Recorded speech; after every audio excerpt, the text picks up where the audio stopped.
Good morning, everybody. We are getting a little bit of a late start, but hopefully we can get through some interesting material for everybody today. My name is Jack Hogeboom. I am a partner at Lowenstein Sandler. I've been practicing securities law for 32 years and hopefully have learned a thing or two somewhere down the road. We've put together a great panel for everybody, some people that have spent a lot of time in the space and know the IPO markets and the issues that are facing companies trying to go public. So hopefully there'll be some actionable insights that everybody gets to take away from today's presentation. I'd like to start by just asking everybody to do a quick introduction, and then we'll dive right into a market overview. So Dave, why don't you go ahead and start, and we'll go right down the line. David Buxton, partner in charge of the SEC Practice Group at Markham LLP, pleasure to be here. Aaron Gurwitz, ROTH Capital Partners, Head of Equity Capital Markets. I'm Tom Runzo. I'm the founder and CEO of Equisolve. Mike Tomasulo, Senior Vice President, Management Liability Practice Leader for AHT Insurance.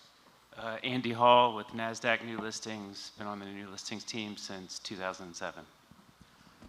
Aaron, if you could just kick things off for us by giving us a market overview and helping people understand exactly what's going on these days. It's got to be an interesting marketplace, so your insights will be particularly interesting to folks here.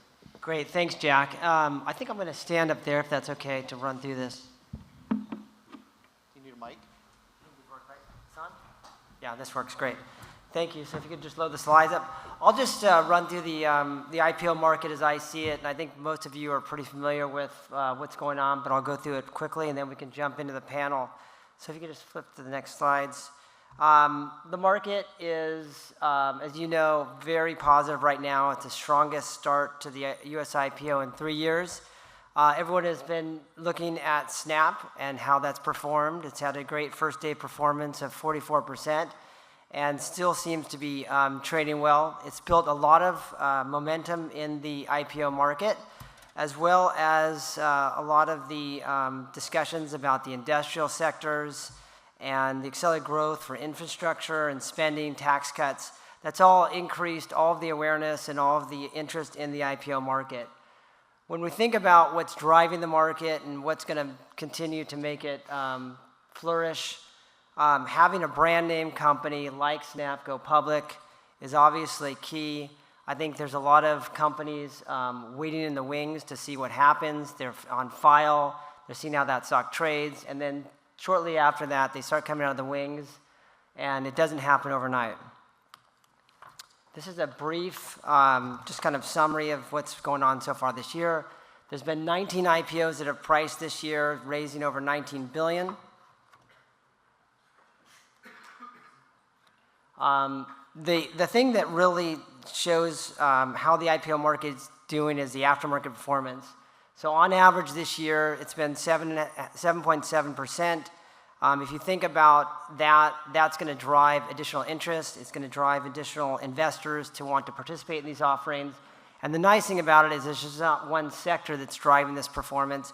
Each sector has had very good performance in the IPOs. And the overall is 7.7, as I discussed. The backlog, the number of IPOs, as I mentioned, 19 this year, up from the same time last year when I did this presentation was 8. So again, a very strong start to the year. The backlog, very promising. 28 IPOs are kind of ready to enter the market.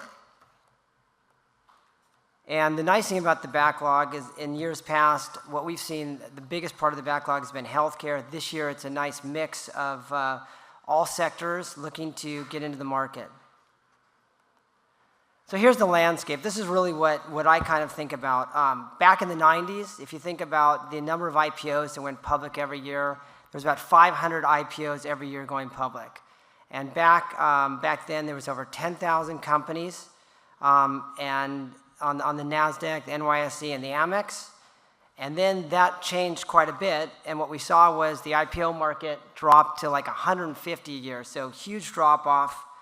Now there's like 3,500 US-based companies on the NASDAQ and Amex, in contrast to 30,000 portfolio companies held by U.S. venture capital firms and private equity firms.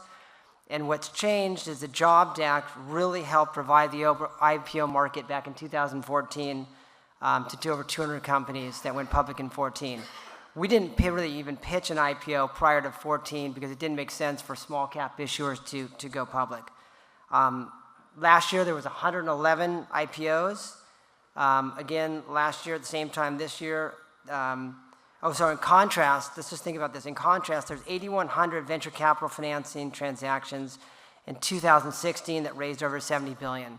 So if you think about it, there's a huge dislocation of the public companies that are thinking about going public versus the private companies. So here's how we look at the landscape. What's changed is SOX has made it tremendously easier for small cap issuers to go public. They made it easier from the standpoint of actually, once you're public, not having to have the requirements for 5 years. The Jobs Act, which we've talked about in the past, made it really easy for companies to go public because they don't have to let everybody know that they're going public until they actually launch. So that really closed the time frame of the window so they could take advantage quickly and not be on the open market waiting for everyone to see when they're going to price their deal. Maybe they price it, maybe they don't, and sit there with competitors and their numbers out there. And it's better to do it this way so they can move quicker through the process. So that's just a quick overall landscape, Jack. I'll leave it up to you to go through the panel. Just a couple of questions, Aaron, about this. So for people out there that are CEOs and CFOs of companies that are private that are thinking about doing an IPO like this, is there a minimum size or minimum characteristics of that company that you think they have to be able to be viable to go through a classic IPO process? Yeah, so it's interesting, Jack. We live in a space very different than Snap, very different than these unicorns that are getting public. We've done transactions as small as $10 million IPOs that have ultimately raised over $100 million over the course of 3 years. We just did a transaction in December that was pre-revenue that had some really interesting technology that the market really liked a lot in terms of the space they're in. So where we live, I think people are thinking about, Snap, all these big companies, but there's a real interest in these new stories that people can start investing in. So if a company is thinking about going through an IPO process like this, do they need to have a critical mass in terms of revenues or resources? I mean, it's an arduous process. So what do these people need to understand they need to have to be able to go through it? Yeah, so what we saw is a seasoned management team having a CEO that's had the experience, that has a strategy, that's maybe gone public in the past, that has the presence to do a roadshow and get in front of investors and gain that confidence. But really, like I said, we did an early stage deal in December that had no revenue, very small company, limited team, but they had a technology that could take it to $1 billion, they think, if the technology hits. So for a company like that, it's got to have some kind of hook, some new, bigger, better mousetrap. Yeah, very differentiated. Right. Dave, probably an unfair question for you, but I would assume you're in the best position to know. Can you just talk a little bit about the cost of all of this at the end of the day? What in your practice, what do you see the typical issuer paying to go through this kind of process? Well, so for those of you who don't know, I'm the auditor on the panel, the necessary evil. Or the evil necessary. The evil necessary. The least important as far as the capital markets go, but the most important in many respects as far as the regulators go. Certainly when entrepreneurial companies, certainly like Aaron mentions, a company that goes public with no revenues, probably burning a lot of cash, cost is important. And an IPO, you never know if that IPO window is open and you're going to get your funding. So certainly cost is a significant consideration. I always say it's more than they like to pay, and less than we like to get. But you got to figure $200,000 or $300,000 for auditing, $300,000 or $400,000 for legal, D&O, filing fees. You're probably depending on the size of the company, you're probably talking $750,000 to $1 million. Right. So not an insignificant amount of money for somebody to contemplate. And especially if it's like Aaron's example, no revenues and burning cash. I was happy when Aaron flipped through the calendar quickly to see 4 or 5 of our clients on that list of coming up IPOs, and many of them are these entrepreneurial, lightly capitalized companies. And if you can't get a guarantee, or it's highly likely that you're going to have that IPO, it's one of the things that a company has to consider. Just to talk about it in terms of process, it seems to me that the rule of thumb is that you should be counting on, 4 to 5 months from the time you kick off your organizational meeting until you're ready to price and close an offering. Does that sound about right to you? Yeah, I mean, the attorneys could answer this better than I could, but we think getting through the SEC takes about 90 days.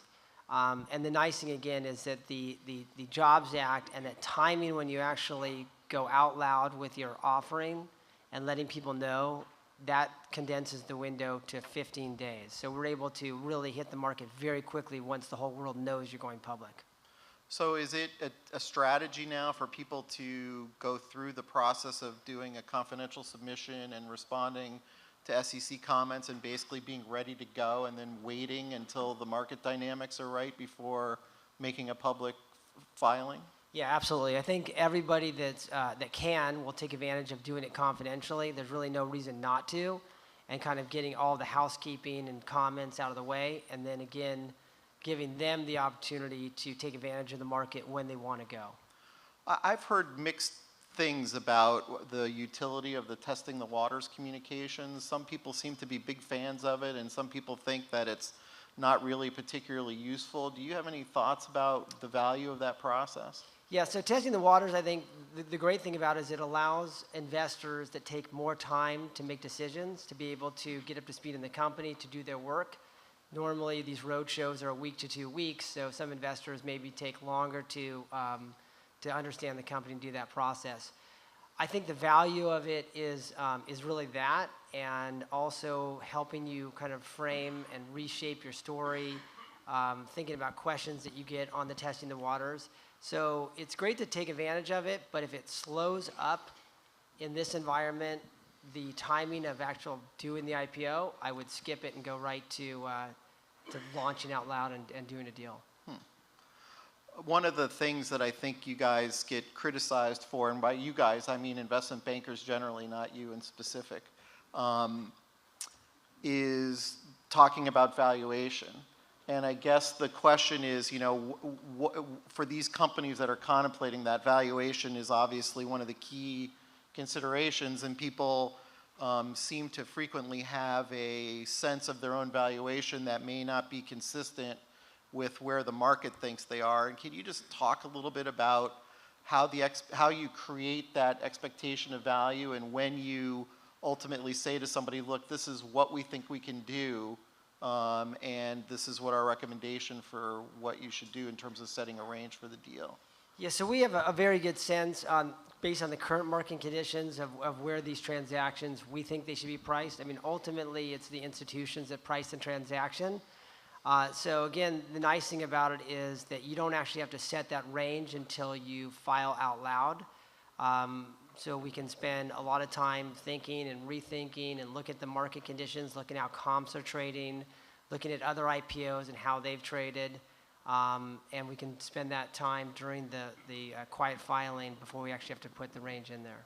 But is it fair to say that while the company wants to know what your thoughts are about valuation early in the process, you can't really give them a proper answer until towards the end?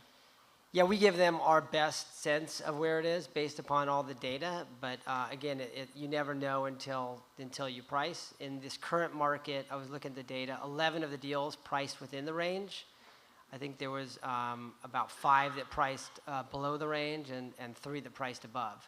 So you can see that in this environment, most of the people are getting it right in terms of where the pricing, based on the range they file with?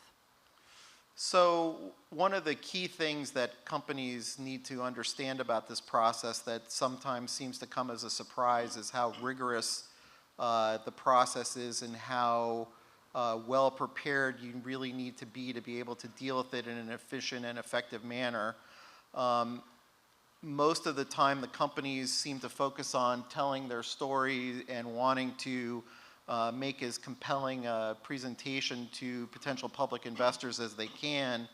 I think sometimes their expectations for what they can say and what they can do is frequently at odds with what good practice would allow, and counsel certainly goes through a fairly significant process of scrubbing the company and trying to understand exactly what's demonstrably true and what's aspirational, et cetera, et cetera. And so preparation really is the key. And in my own experience, I think the better a company is prepared for this process and the more realistic they are and well advised, the more efficiently they can get through this process and save themselves a lot of heartache and in a lot of cases, a lot of expense. Dave, I'm sure that's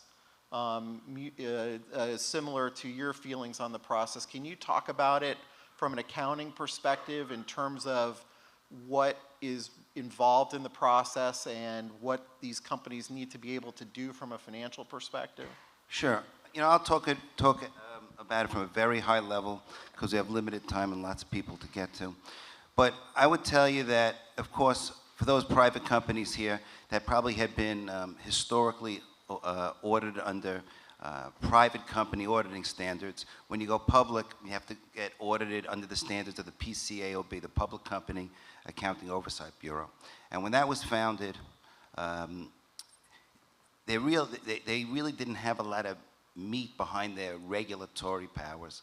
They inspected those auditing firms that were involved in the public company world and made sure that they were doing the right job. But what we've seen over the last 3 or 4 years or 5 years, as they've really become much more involved in the process and past the inspection process of auditing firms, is they're really setting standards and changing the way we audit. In the old days, we used to audit really what the numbers are. And today, the PCAOB is looking at the how and the why, how the numbers got there and why the numbers are there. And really, that has changed the whole audit process in terms of, and especially in these entrepreneurial companies that are lightly resourced, in terms of the processes that a company has internally to get the numbers to the financial statements. You may have a biotech with a small balance sheet, but the PCAOB wants the auditors to understand how the numbers got there. We had a client that had a going concern, meaning that they didn't have enough cash generated from operations to keep them around for a year. And it was very obvious. They had $1 million in cash and $20 million in losses. How are they going to stick around for a year? The PCAOB said, we see that, but we want to know how and why and how you evaluated management's ability to say that they weren't going to be around for a year. It's $1 million, $20 million loss. It wasn't that simple. Can you talk a little bit about the kinds of issues that frequently come up in the SEC review process? It seems like there are always a couple of hot topic areas or hot button areas for the SEC that trip companies up as they try to go through that review process.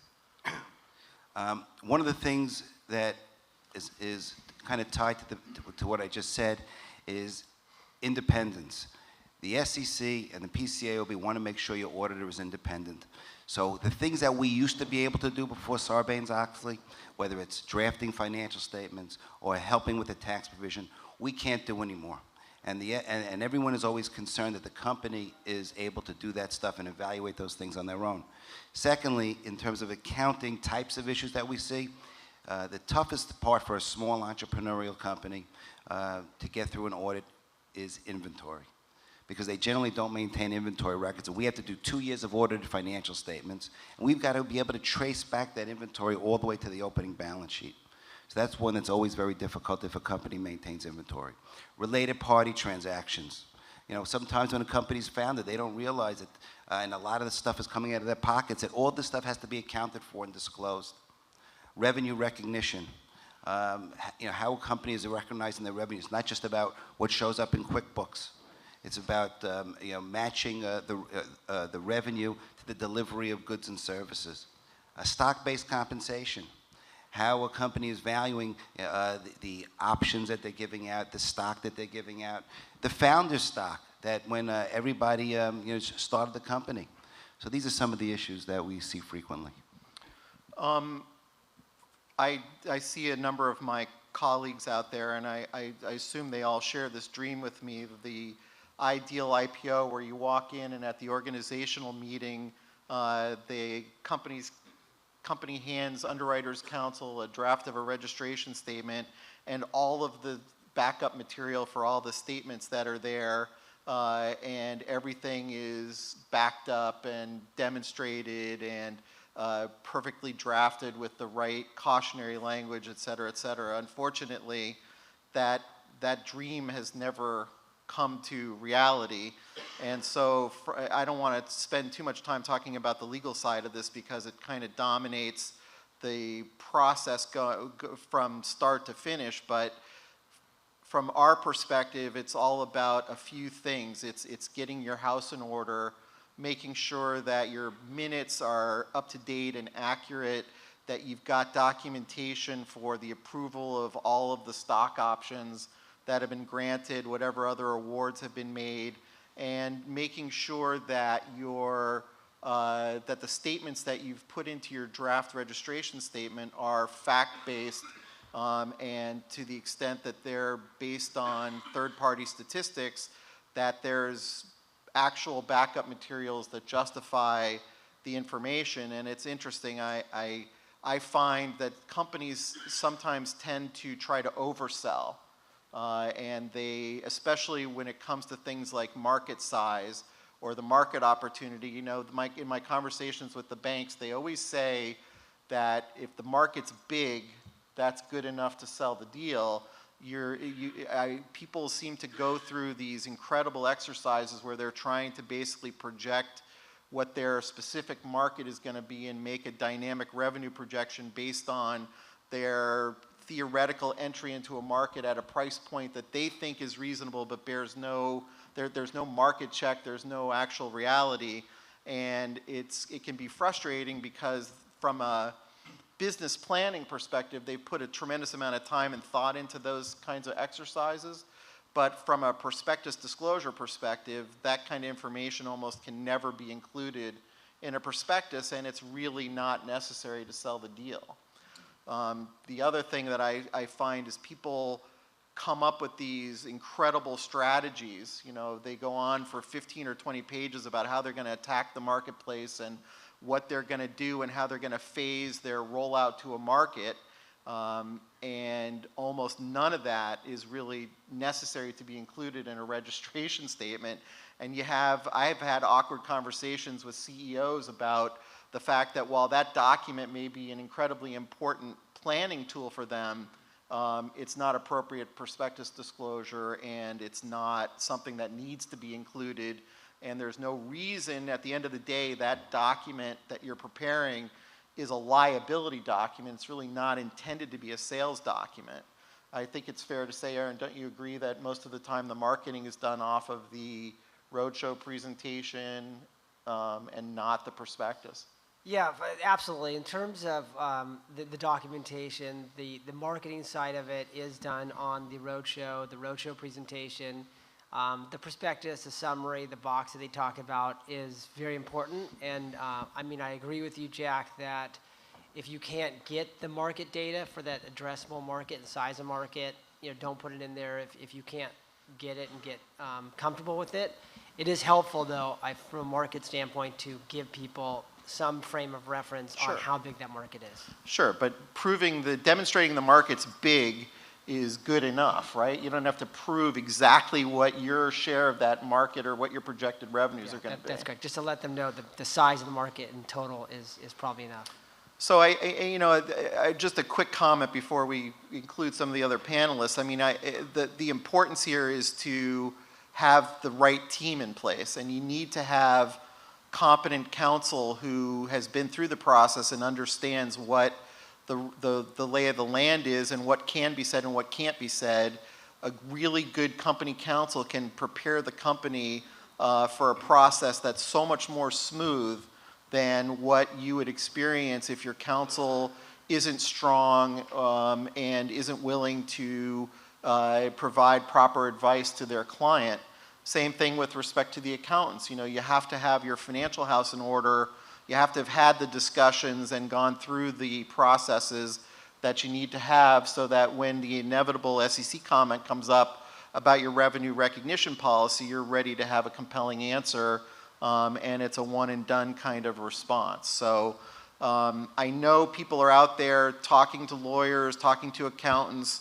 Sometimes cost seems to be a factor which dominates that discussion, and I'm here to tell you that the cheapest option isn't the best option. That what ends up happening is if you don't have the right team in place, your process will be much slower, much choppier, and there's a chance that you might miss a market opportunity because you haven't been able to get through the necessary steps you need to get to the IPO process. Yeah, Jack, I want to add that when I'm speaking to potential clients about doing an IPO, I always say, tell me about your professional team and how many IPOs they've been involved with in the last year. Not in the last 2 years, 5 years, or 10 years. I want to know that the team that you're building is active in the market. I always say that when you decide to go public, you go from having one business to two. The business you're in and the business of being public. And you've got to address both with equal focus in order to have public company success. So, Mike, one of the things that is absolutely essential for a company that contemplates going public is to have D&O insurance to protect the directors and officers, because the liabilities that are associated with being management of a public company are just astronomical. Can you talk a little bit about timing and considerations that people ought to be thinking about? You know, when's the right time? What kind of coverage issues are there? What do people need to know to make them smart consumers of D&O insurance in this process? Sure, thanks, Jack. And first, with all due respect to David, I think as the insurance guy up here, we own the phrase necessary evil. I'm convinced there are management teams that play rock, paper, scissors, so you have to deal with the insurance piece of the deal. So what I thought I would do is give you kind of an overview of where the IPO market is in D&O insurance, a little bit about where the carriers are, and then try to give you a quick roadmap of what you should be looking at and kind of considerations and some tidbits to take away to use in the process. So 2016 was pretty much a landmark year for securities claims. It was the highest amount of securities claims we've seen on the D&O market side pretty much in history. And a lot of those claims the past 2 years have been brought via Section 11, which is a strict liability claim for prospectus liability. So long story short, IPO companies are getting sued, and they're getting sued regularly. So what that's done is it's really contracted the marketplace. While you may have 30 to 35 D&O insurance carriers, you probably have a very small handful of less than half a dozen that will actively write the primary insurance. And what that's done, and it's really increased rates. So when Dave was giving an overview of kind of what the costs involved are, you know, as a private company with a $5 million limit, you know, you could be paying $15,000 a year, $20,000 a year annually. As a public company, the average, when you take in consideration the amount of limit you need to buy, the average Jobs Act IPO is probably paying anywhere between $250,000 and $500,000 a year annually for the insurance. So it's a big piece. I mean, it's not something that really can be put on the back burner and done at the last minute and not given a lot of attention to. So how do you minimize that? How do you get the best, you know, deal? How do you get the best coverage? What's the process look like? My recommendation would be to start the process probably about 12 to 18 months prior to when you think you're going public. And the reason I say that is because, one, there are things you need to do to your private company now before you actually go public. And a lot of companies don't realize that, don't understand that. If there's anything I say throughout the next couple minutes that you really need to take down, you really need to take heart of, make sure your private company policy has what we call a roadshow endorsement. okay? A lot of the companies that you're seeing all this week are not publicly traded, but yet they're talking about their company and they're talking about the public markets. And most private D&O policies have an exclusion for anything involving the solicitation of public stock, which is what's going on this whole week. So you really want to make sure that your policy has what we call a roadshow endorsement, and it really covers those pre-public activities you're doing about talking about your stock prior to going public. So, you know, if there's one thing I can give you to take away, it's make sure your current policies, if you're a private company, has a roadshow endorsement. Second, as you're going down this road, it really is important to align yourself with someone who understands the public market, just like you would do it with your attorneys, just like you do at your accounting firm.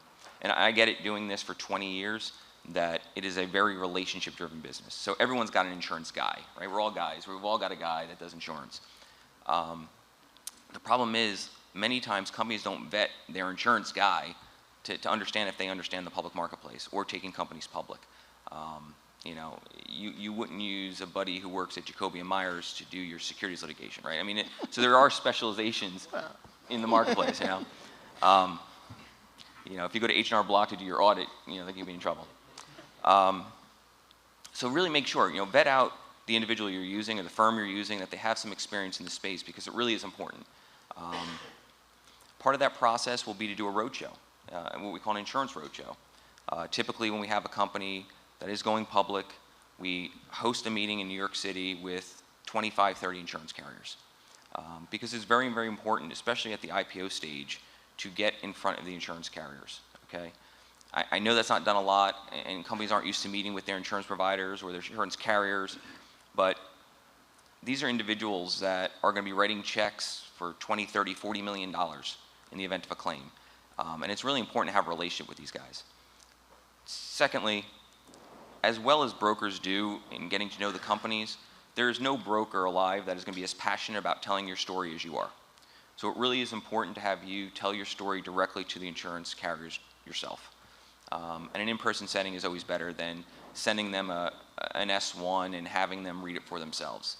You're never going to get the results you want, allowing your broker just to run the process and you not being directly involved, but at least presenting yourself and your story to the insurance carriers.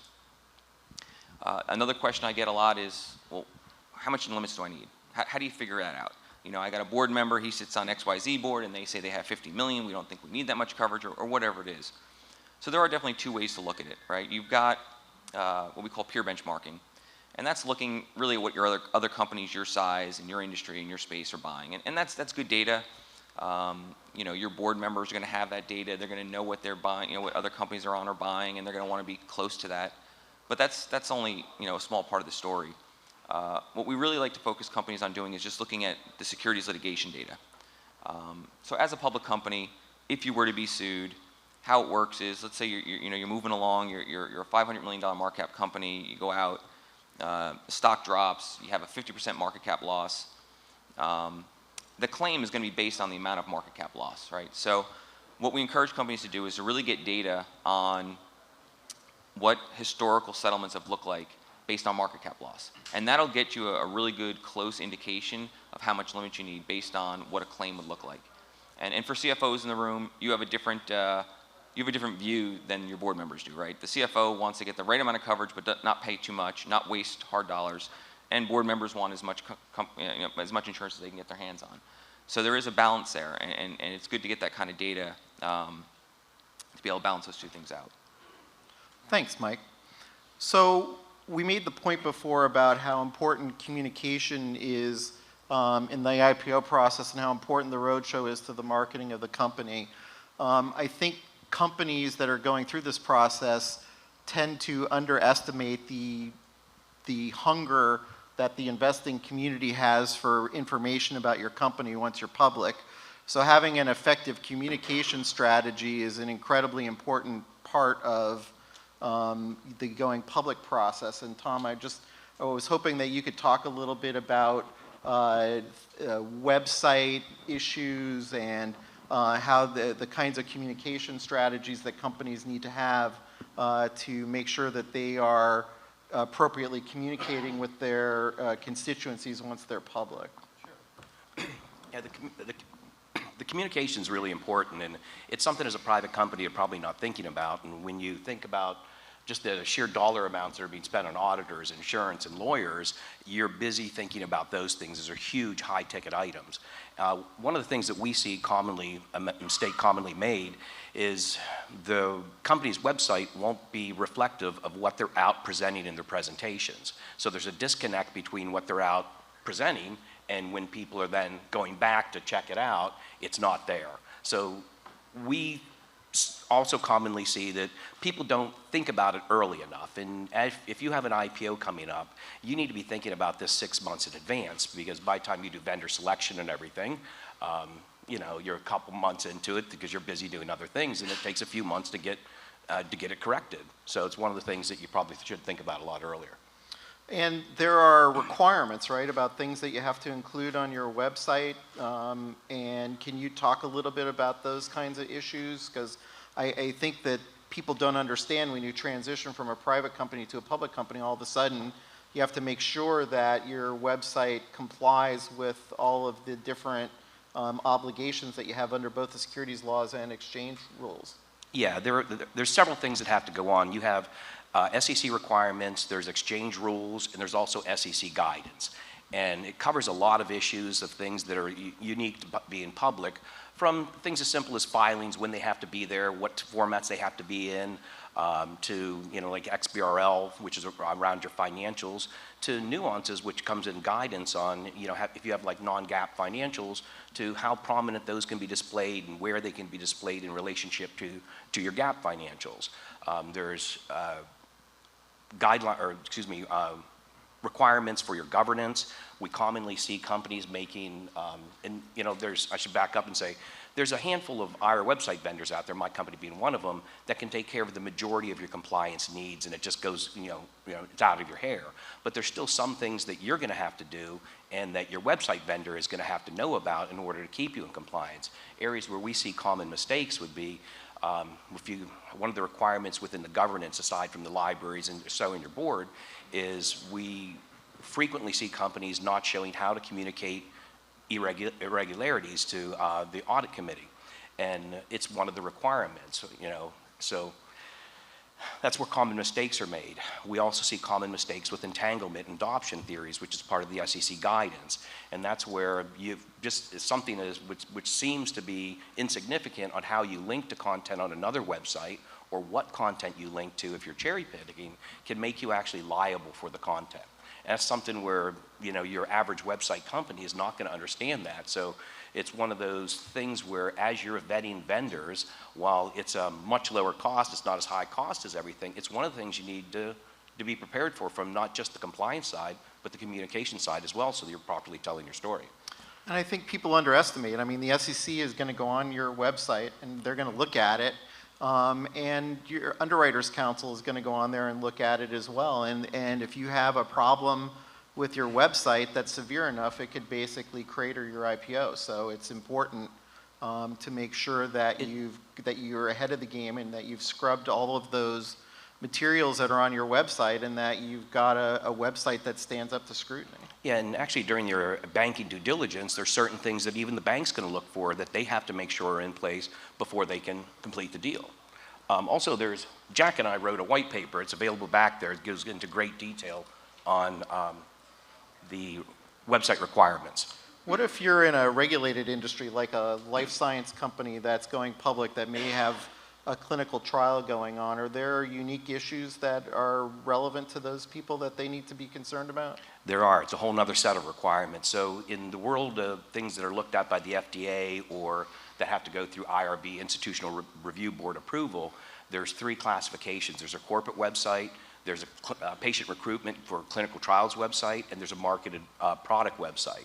So each one of these have different requirements on what you can and can't do on it. And there's a lot of tiny little nuances that you really better be well versed in it. Not that your lawyers won't get you through it, or, you know, but you don't want to go through multiple reviews and have things be wrong, you know, when you're dealing with the FDA, or to try and get through IRB approval. It's a lengthy process every time you go through it. So it's important to be proactive about what you're putting on your website. Yeah, and again, it comes down to vendor selection. You want to make sure that the vendor that you use has experience with biotech, life sciences, medical device, pharmaceuticals, things like that. So Andy, I would assume that the dream of just about everybody in this room is to go through a successful IPO process and end up listed on your exchange. Can you talk a little bit about the process from the NASDAQ perspective and when companies that are contemplating IPOs ought to be reaching out for you guys, and what kind of common issues a lot of these companies have that maybe they don't know in advance they need to be prepared for? Yeah, sure. We actually reach out to the companies as well, even a year or two in advance. I agree with Aaron in terms of the robustness of the IPO market coming back. We have 41 S1s on file, financials kind of leading, but then healthcare and technology behind that. Even this morning, I saw a headline where Airbnb might be looking at an IPO next year and Ancestry.com for this year. But in terms of engaging with the companies, a lot of times you think of the exchange as a public utility like the electric company or the water company. We do a lot of outreach, we do a lot of support. We want to be your partner in the process. We even help provide investor relations services for the first 2 years of listing at no cost, so that's helps reduce your IR budget. But we do want to build that relationship. We do want to highlight the company when it lists. We try to do a lot from a visibility and a marketing standpoint. But in terms of the process, when you would have to start the kind of listing qualification process with us, is probably when you start to file that S1 with the SEC. You're filing that confidentially under the Jobs Act, but that's really what we're reviewing is those financial numbers and the disclosures in that S1. I mean, you could certainly even give us a draft copy. The application process is confidential.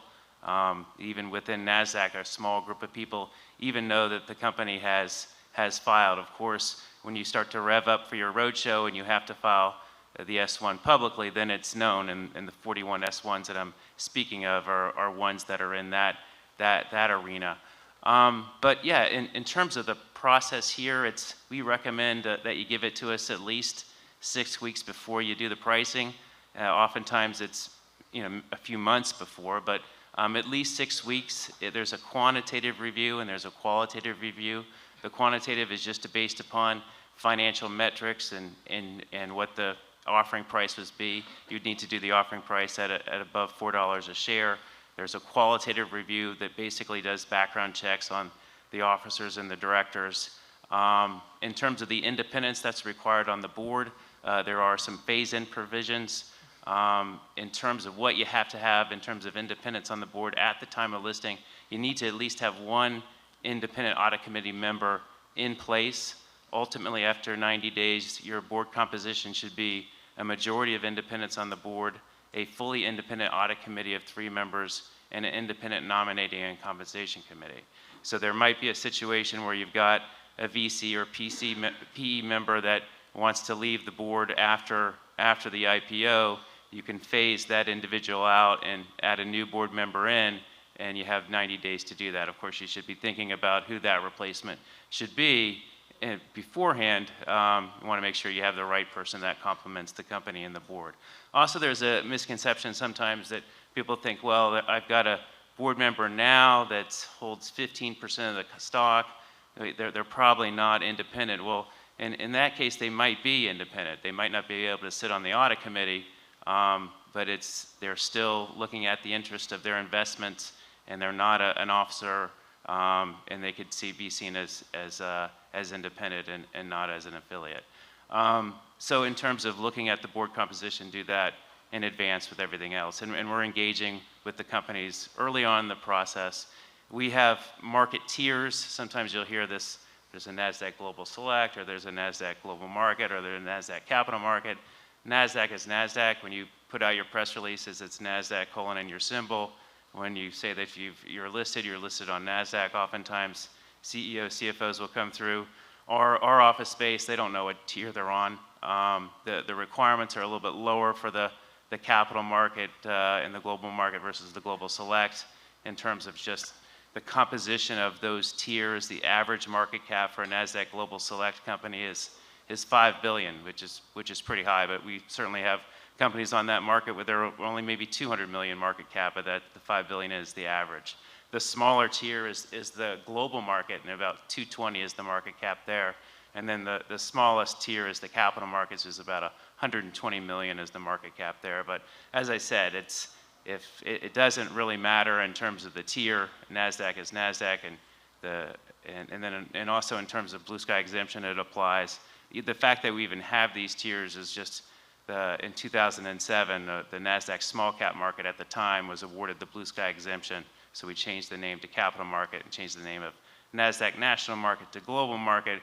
And then we created it even more complexity by creating this NASDAQ Global Select to highlight some of the bigger issuers. But that's actually the largest tier in terms of number of companies on the Global Select process. Is it fair to say, Andy, that the process of going through a NASDAQ listing process creates a lot of opportunity for change in the composition of the board of directors as you go from sort of a private company, maybe family, your lawyer, somebody you know in town, to creating a more professional board? Does that happen a lot in that context? Yeah, absolutely. You want someone that's going to complement the company going forward. It's probably, as Jack indicated, it's a family company. You may only have maybe one independent director or one not at all. And you want to really take a thoughtful process of adding someone that's really going to provide a level of help from the capital market side on a legal standpoint, and then also help grow your business and have the right contacts to get you into those other areas. Fair to say that the composition of the board of directors is a relevant factor in marketing an IPO? Yeah, absolutely. That's one of the things, particularly with the smaller companies and the small cap companies, they are really looking to the board, looking who's on the board, the experience, and how they can help strategy to make these companies public very successful. I want to make sure we leave time for Q&A, so I just wanted to highlight one point here. Lots of people talk about an IPO process as if you close your IPO and that's it, end of story. But the reality is that that's really just the beginning of life as a public company. And I think that it's fair to say that a lot of people who go through that process may say that if they had to do it again, they'd have second thoughts about it because of the public exposure, the costs of compliance, and the issues going forward. Dave, can you just talk a little bit in terms of what you would think of in terms of ongoing costs of compliance for a public company and the type of staffing up that they need to do on sort of a control side and the financial side of the house in order to make sure that they can accurately put out quarterly financial statements that satisfy the SEC requirements every quarter once they're public?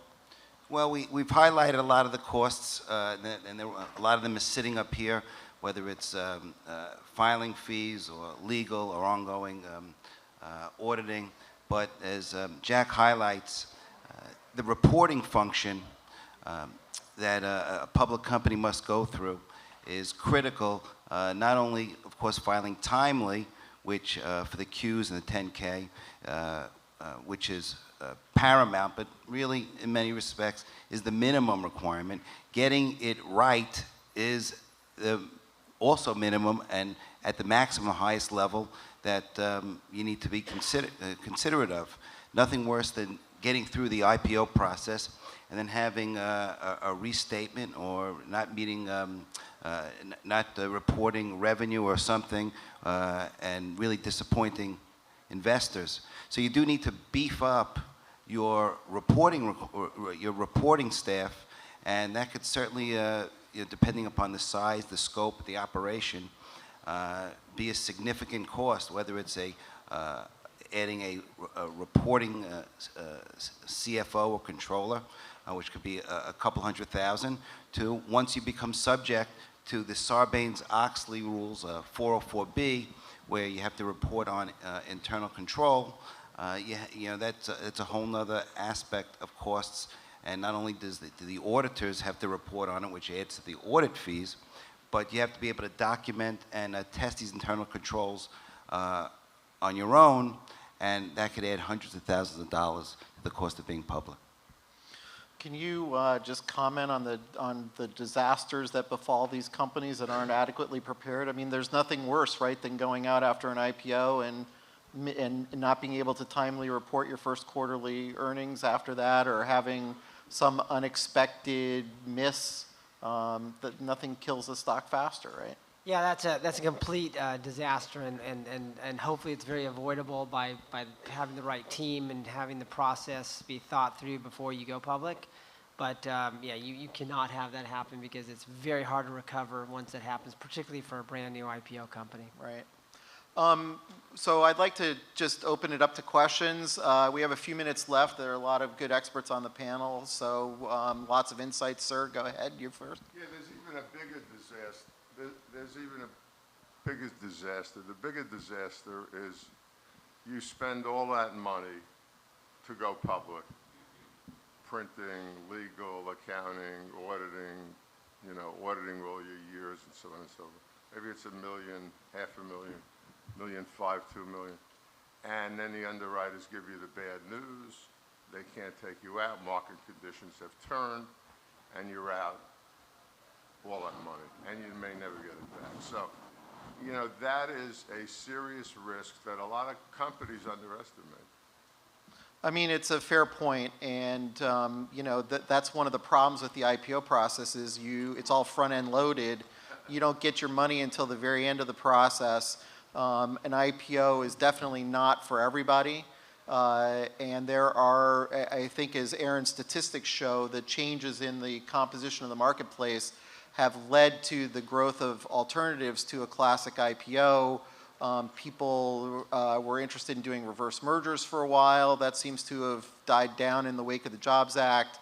Some people do self-registrations. They'll do Form 10 registration processes. There are pluses and minuses to each of those. We actually have a handout on the back table that sort of compares some of those alternatives, talks in terms of relative cost and advantages and disadvantages. There are pluses and minuses to each one of those alternative techniques. Yes, sir. Just want to get a sense of the panel on the viability or future of the Reg A Plus format, and in particular, you see this as being primarily a retail way to market the deal, or do you think there's a future for these hybrid retail plus small institutional deals?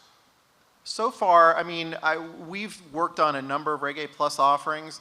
They seem to work very well for non-traded REITs, and somebody told me that they're also very effective for small community banks, mostly because you can go through that process. You can solicit indications of interest in writing before you actually have to submit anything to the SEC. I'll let Aaron comment. I think that the major downside to the Reg A Plus is that there doesn't appear to be a robust secondary market for those securities, and until there is robust trading and people are willing to be out there making markets in that space, I don't think that it's that viable for companies looking at it as an alternative to go public unless you're in a special set of circumstances. Hey, Jack, can I just add one thing? Well, we worked on a lot of these Reg A Plus offerings, and where we see the challenge is you always get, and we do the Reg A Tier 2, which is like a mini IPO. All the companies seem to get great indications of investors writing checks for 20 million, 30 million, 40 million, but the conversion from those indications to actual check writers is much lower than anybody would ever estimate.